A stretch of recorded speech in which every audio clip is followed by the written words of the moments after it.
제가 그 자리에 앉아 있을 때는 참 잘 몰랐는데 앞에 나오니까 우리 성도님들이 너무 크게 보여요. 정말 우리 담임 목사님 자리가 빈자리가 굉장히 큰 것을 느낍니다. 그래도 하나님 말씀은 말씀 자체의 능력이 있다고 저는 믿습니다. 전환자가 어떠하든지 딜리버리 어떻게 하든지 하나님 말씀 자체의 능력이기 때문에 아마 하나님께서 오늘 이 시간에 역사하실 줄 믿습니다. 오늘 이 시간 우리가 함께 읽을 말씀은 이사야서, 구약에는 이사야서 6장 1절에서 8절 말씀인데 우리가 이 말씀을 교독하시겠습니다.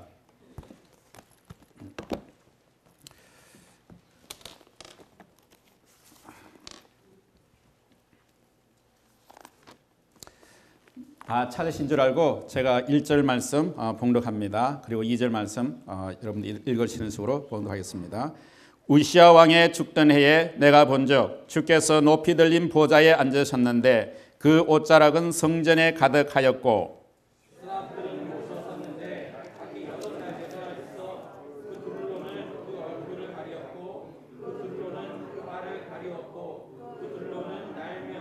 서로 창하하여 가로되 거룩하다 거룩하다 거룩하다 만군의 여호와여 그 영광이 온 땅에 충만하도다.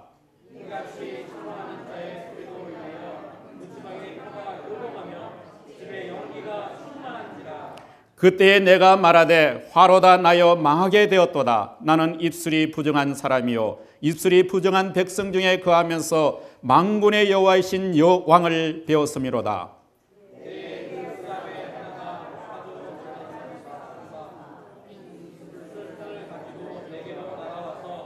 그것을 내 입에 대며 가로되 보라 이것이 내 입에 닿았으니 내 악이 제하여졌고 내 죄가 사하여졌느니라 하더라. 같이 내가 또 주의 목소리를 들은즉 이르시되 내가 누구를 보내며 누가 우리를 위하여 갈고 그때 내가 가로되 내가 여기 있나이다 나를 보내소서. 아멘.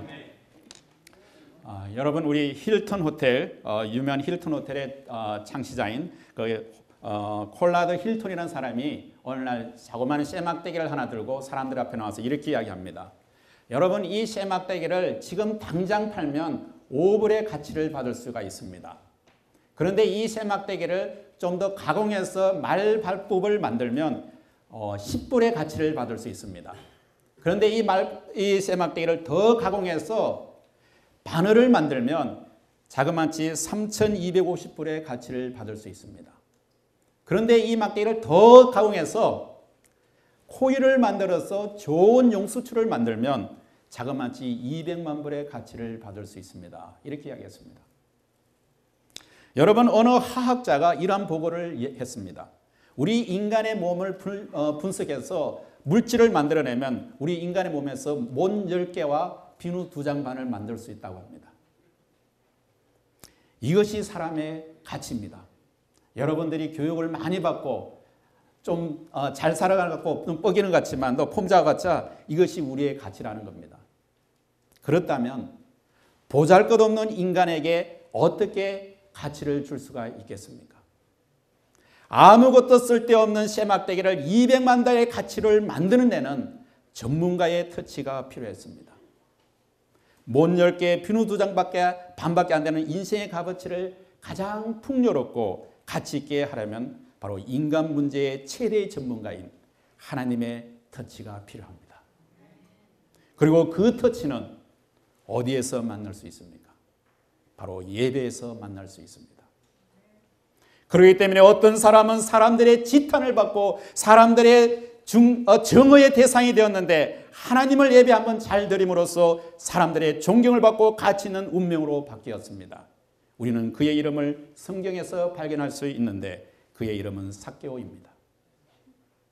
그러나 모든 사람이 존경하였고 지엄한 한 국가의 왕이었지만 예배 한번 잘못 드림으로써 인생을 망쳐버린 사람이 우리는 성경에서 발견할 수 있습니다.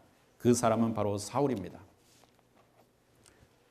도대체 예배의 본질이 무엇이기에 예배의 본질이 무엇이기에 사람의 운명을 이렇게 바꾸어 버릴 수가 있을까요? 유대의 젊은 청년이었던 젊은 귀족 청년이었던 이사야라는 사람은 하나님을 예배하러 성전에 가서 하나님을 만나고 예배했습니다. 그리고 그는 더 이상 이제 젊은 청년이 아니라 바로 하나님이 사용하는 선지자로서 운명이 바뀌었습니다. 저는 오늘 이 예배에 대해서 오늘 함께 나누고 우리도 이 예배에 성공해서 우리의 운명이 바뀌고 우리의 삶이 바뀌었으면 합니다. 아멘. 그렇다면 첫째 예배가 무엇인가 하면 하나님과의 만남입니다. 오늘 본문 6장 1절에서 3절에 보면 선지자 이사야가 성전에 가서 예배하며 하나님을 만나는 장면이 나옵니다. 제가 이 교회에 와서 보니까 성경 공부가 좀 이렇게 활성화되어 있지 않는 것 같아요. 그래서 왜 그런가 봤더니 우리 교회는 주일 예배 말씀이 워낙 좋아서 그런지 성경 공부하는 것이 좀 활성화되어 있지 않은 것 같아요. 주일날 한번 화끈하게 우리가 영적인 영향물을 치우면 다른 것은 우리가 하지 않아도 되는 것 같아 그렇게 생각하는 것 같아요. 그래서 일주일 내내 건강히 살 수 있다고 생각하는 것 같습니다. 그러면 제가 여러분에게 질문 하나 하겠습니다. 여러분, 성경 공부하는 목적이 무엇입니까? 되게 시리어스하게 됐네요. 굉장히 철학적인 질문인가요? 예, 성경 공부하는 목적은 내가 성경을 더 알고 하나님의 뜻을 더 알아서 내가 영적으로 더 성장하는 것입니다. 맞습니까? 예. 그렇다면 성경의 목적은 바로 나에게 있습니다. 성경 공부의 초점은 바로 나에게 있다는 겁니다. 그런데 예배는 다릅니다. 예배의 목적은 살아계신 하나님을 경배하고 찬양하고 섬기는 데 있습니다. 초점이 다르다는 겁니다. 예배의 목적은 하나님께 있습니다. 사람에게 있지 않습니다. 여러분, 하나님께서 왜 사람을 창조하신지 아십니까? 왜 하나님은 왜 사람을 구원했습니까? 하나님은 사람을 통해서 예배받기를 원합니다.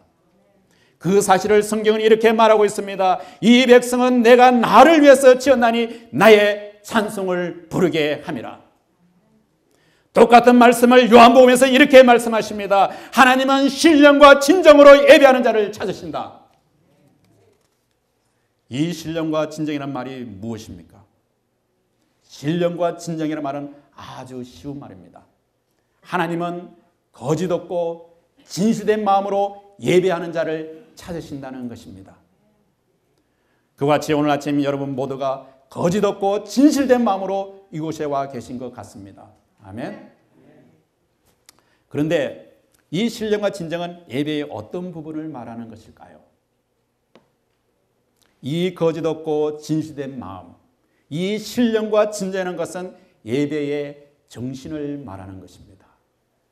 바로 어떤 태도로, 어떤 정신으로 예배할 것인가 하는 것입니다.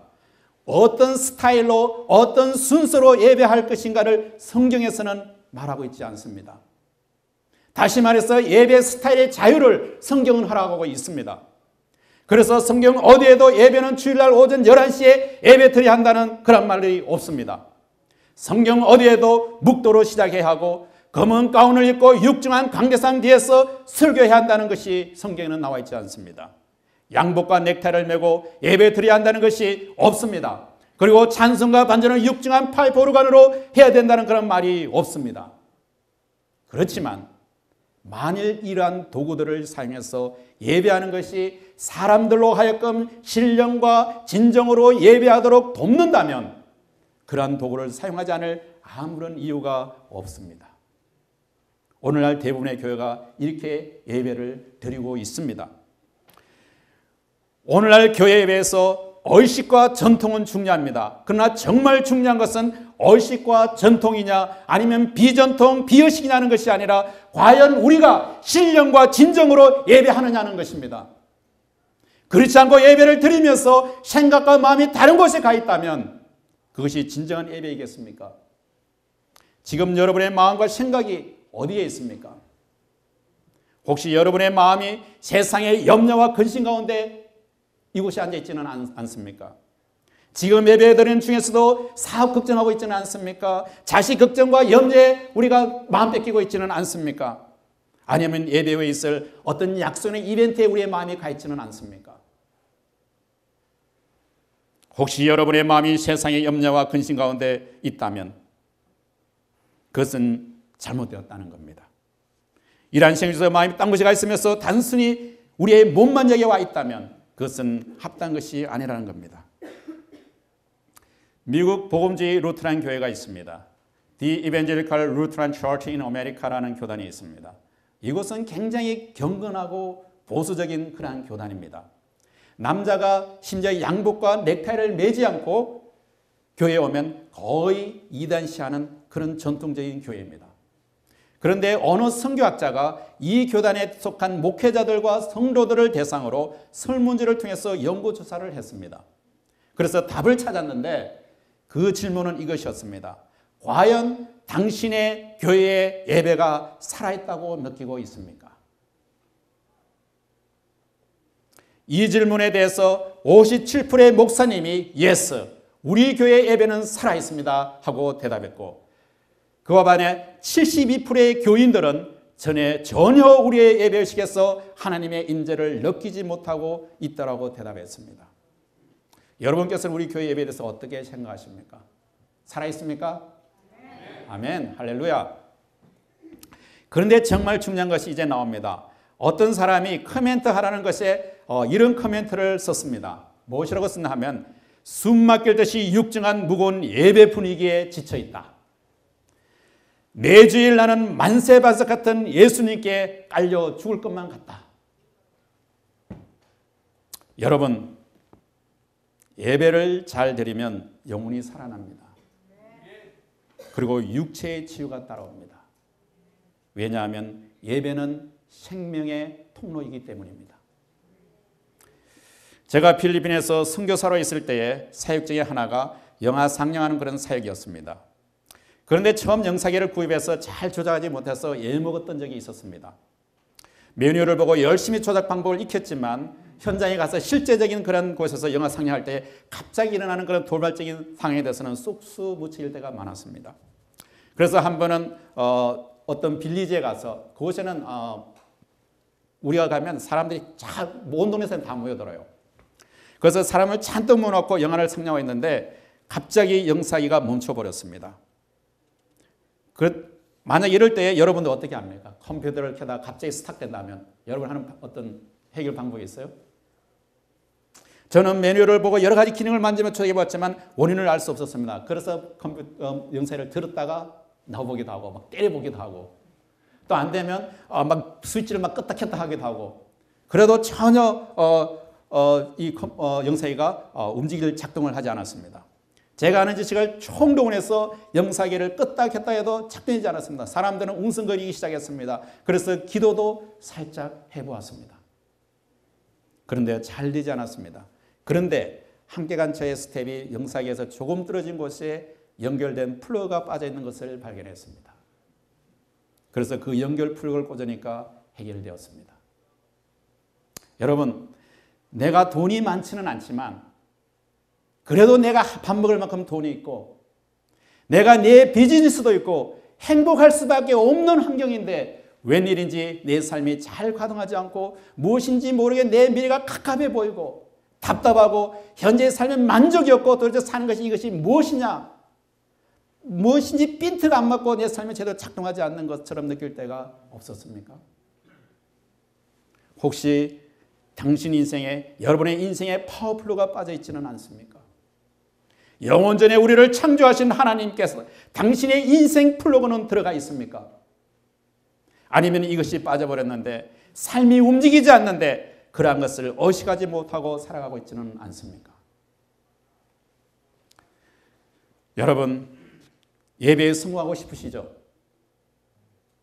아멘? 그렇다면 예배를 성공하는 열쇠를 알려드리겠습니다.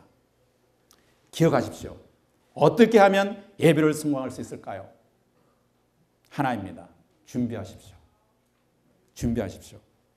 예배의 성공자가 되고 싶으면 예배를 준비해야만 합니다.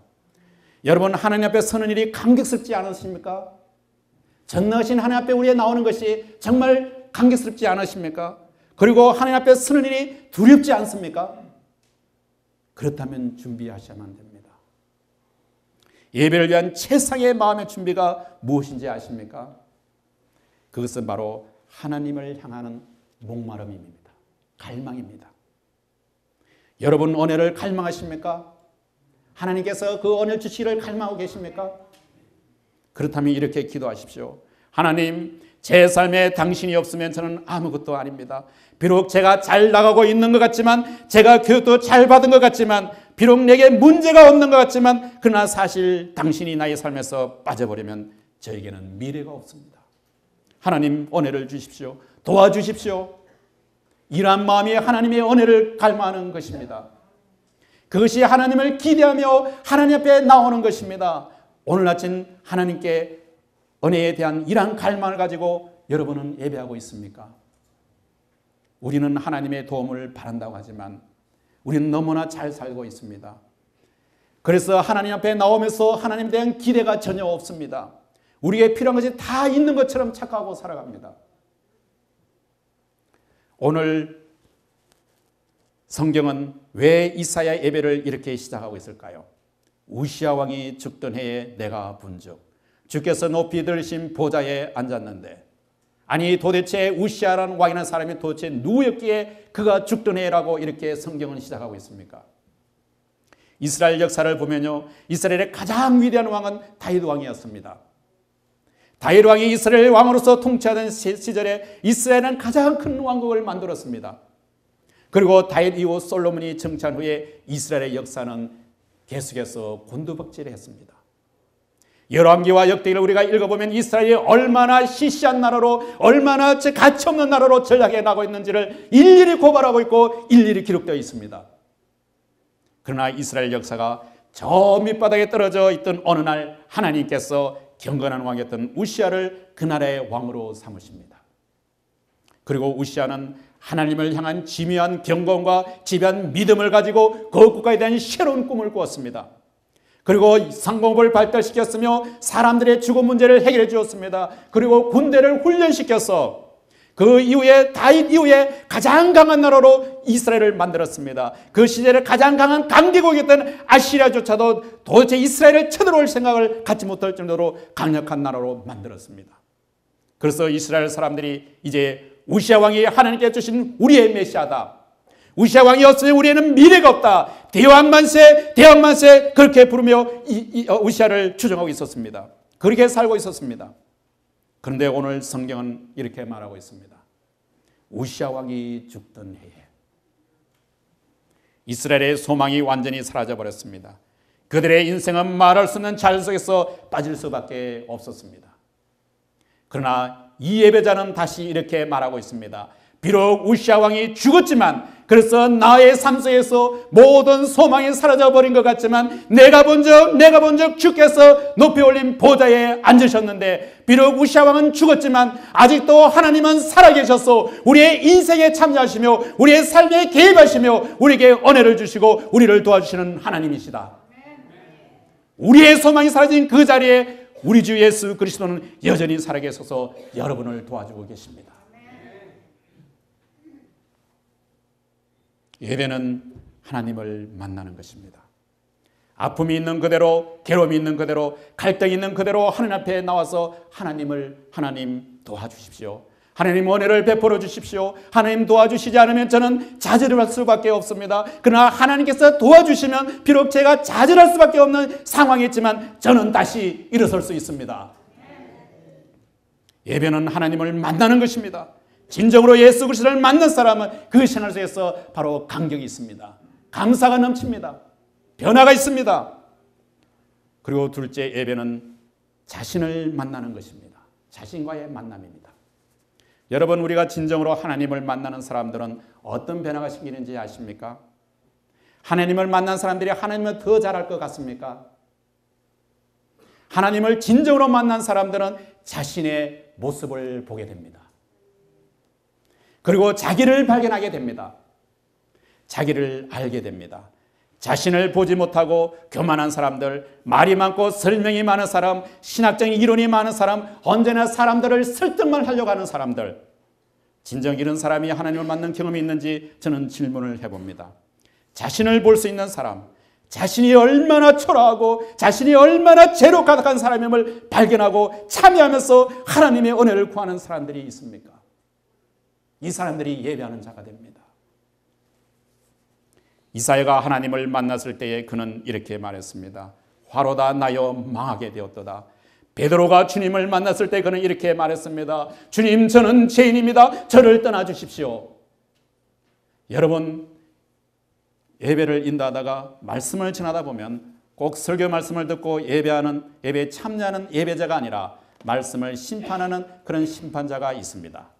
자기가 다 판단해서 받을 것은 받고 그럴 것은 그러고 뺄 것은 빼고 자신이 말씀에 심판되는 그런 사람들이 있습니다. 여기는 없고요. 다른 교회에서.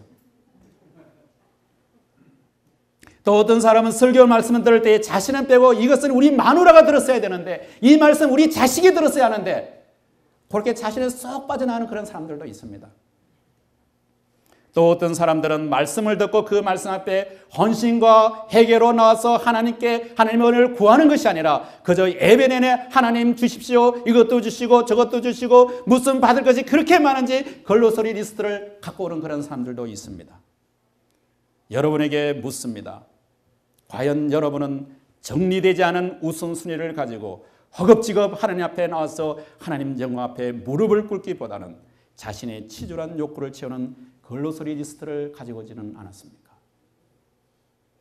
이사야는 예배를 통해서 하나님을 만났습니다. 그리고 그 만남을 통해서 자신의 참모습을 발견할 수 있었습니다. 그리고 그는 하나님 앞에 참회 기도를 드렸습니다. 화로다 나여 망하게 되었도다. 나는 부정한 사람이요 이슬이 부정한 백성이에 가면서 만군의 여호와신 거룩한 왕을 배웠도다. 그때 하나님이 이사야를 회복시켜 주십니다. 천사를 보내서 화로에서 수초를 꺼내어 이사야의 입을 찢어서 소독시켜 주십니다. 그리고 이렇게 말씀하십니다. 그것을 내 입에 대며 가로되 보라, 그것이 내 입에 닫았으니 내 악이 자여졌고 내 죄가 사하여졌느니라. 왜 하나님은 이사야를 불렀습니까? 왜 하나님께서 이사야를 회복시켜 주십니까? 왜 하나님이 예배하는 사람을 회복시켜 주실까요? 이유는 오직 하나, 하나님께서 사명을 주시기 위한 것입니다. 예배는 첫째 하나님과의 만남이고 둘째는 나와의 만남이고 그리고 이 세 번째 이 예배는 사명과의 만남입니다. 하나님은 8절에서 이렇게 말씀합니다. 내가 또 주의 목소리를 들은 적 이르시되 내가 누구를 보내고 누가 우리를 위하여 갈고 사명을 주시는 그런 장면입니다. 하나님을 만나서 자신의 참모습을 발견하고 회개하고 회복된 사람에게는 언제나 내 생명을 걸 수 있는 그런 사명을 주십니다. 여러분은 무엇 때문에 이 땅에서 살아가고 있습니까? 그리스도인으로서 여러분은 살아갈 이유가 무엇입니까? 여러분의 삶의 이유가 무엇입니까? 한 번쯤 이러한 것을 생각해 보셨습니까? 사명이 있는 인생, 가치가 있는 인생, 목적이 있는 인생, 얼마나 기막힌 삶입니까? 나는 이 일을 하기 위해서 산다. 내가 사는 목적은 이 일을 행하기 위해서 사는 것이야. 더 나아가서 내가 죽는 이유는 나는 이 일을 완수하기 위해서 내 목숨이라도 기꺼이 내어놓을 수 있어. 이런 가치 있는 것을 붙잡고 사는 인생이라면 얼마나 탁월하고 위대한 인생일까요? 그러면 과연 당신은 어떤 일에 당신의 목숨을 내어놓고 살고 있습니까? 여러분의 비전이 있습니까? 여러분의 어떤 명예를 위해서 달려가고 있습니까? 아니면 자식입니까?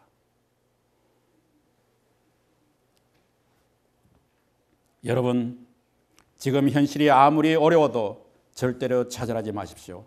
왜냐하면 하나님은 사명을 받은 사람이 사명을 완수하기까지는 결코 붙잡아 주시고 인도해 주십니다.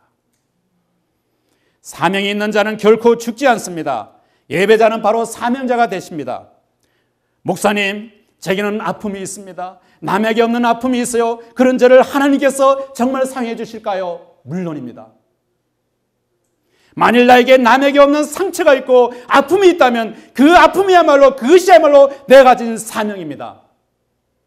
하나님을 만나십시오. 그리고 그 아픔을 회복시키십시오. 그러면 하나님께서 그 상처를 보석으로 만들어 주십니다. 그리고 그 보석을 가지고 또 다른 상처와 아픔을 가진 사람들을 그 누구도 터치할 수 없는 방법으로 터치하게 하시고 회복하게 하시고 다른 사람을 고쳐줄 수 있는 그런 치유자로 여러분들을 만들어 주십니다. 이것이 사명입니다. 어떤 30대 중반의 젊은 여인이 있었습니다. 그런데 30대 중반에 남편이 갑자기 병으로 죽었답니다. 남편이 상을 당했으니 사람이 우는 것은 당연하겠죠. 그런데 이 자매님은 좀 지나치나 봅니다. 막 너무 끝잘없이 막 우는 것입니다. 그런데 장례식장에서만 그렇게 울고 끝나는 것이 아니라 산소에 가서 하관 예배할 때 산소에까지 와서 혼자 막 우는 것입니다. 그것도 혼자 우는 것이 아니라 목사님의 옷을 잡고 목사님이 넥타이를 끌어 잡아 당기면서 나는 어떻게 살라고 하면서 막 통곡하면서 그렇게 우는 것입니다. 마치 목사님 때문에 그렇게 된 것 같이 막 목사님을 잡아당기고 우는데 문제는 예배를 진행할 수가 없다는 겁니다. 그래서 책이 큰 전도사님 둘이 가서 떼어놓으려고 했는데 뗄 수가 없더래요.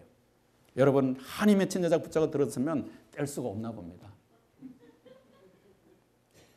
그런데 그 교회에 한 50대 후반이 된 여 전도사님이 계시는데 이 전도사님이 젊었을 때 남편과 사별하고 24년간 혼자 사신 그런 전도사님이셨습니다. 그런데 가서 그 자매님에게 기승말로 뭐라고 했는데 이 자매님이 갑자기 순한 양처럼 조용해졌더랍니다. 그래서 예배를 다 마칠 때까지 아주 조용히 앉아서 예배를 잘 드렸습니다.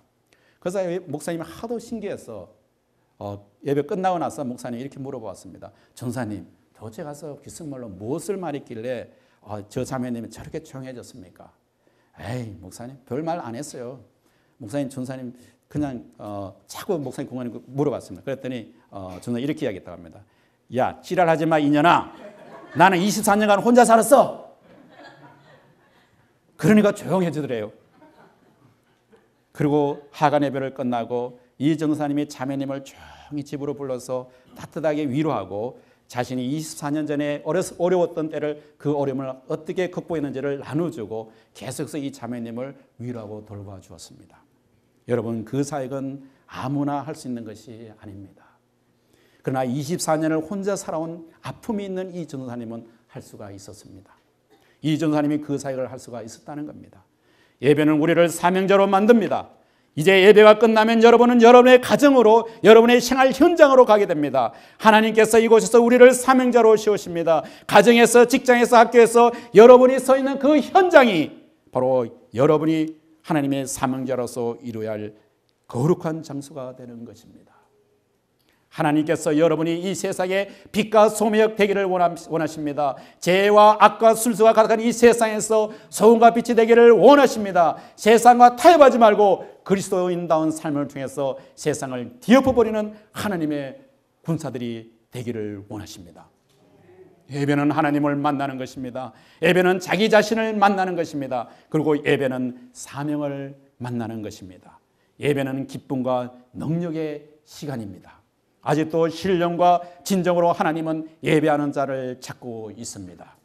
예배를 통하여 하나님을 만나십시오. 그리고 하나님과의 만남을 통해서 자신의 참모습을 발견하십시오. 그리고 더 이상 다른 사람을 비판하기보다는 내 자신을 만들어 나가십시오. 그리고 하나님은 당신을 회복시키시고 사명과 능력을 주어서 이 세상으로 보내시기를 원하십니다.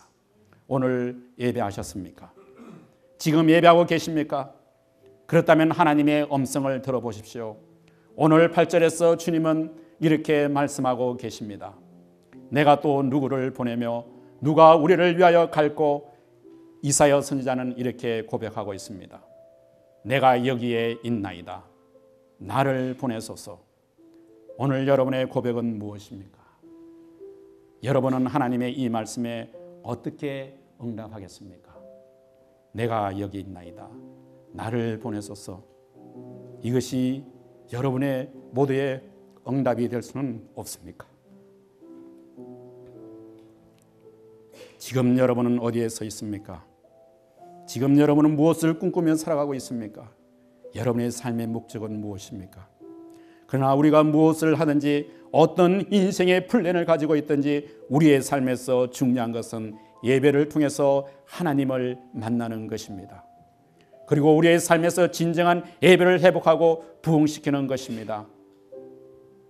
미래가 불확실하고 혼돈스러운 세상에서 하나님은 진정으로 예배하는 자를 찾으십니다. 그리고 진정으로 하나님을 예배하는 자들에게 하나님께서는 자신의 사명을 주시고 그들을 통하여 하나님께서 자신의 일을 이 시간에 이루어 가십니다. 기도하겠습니다.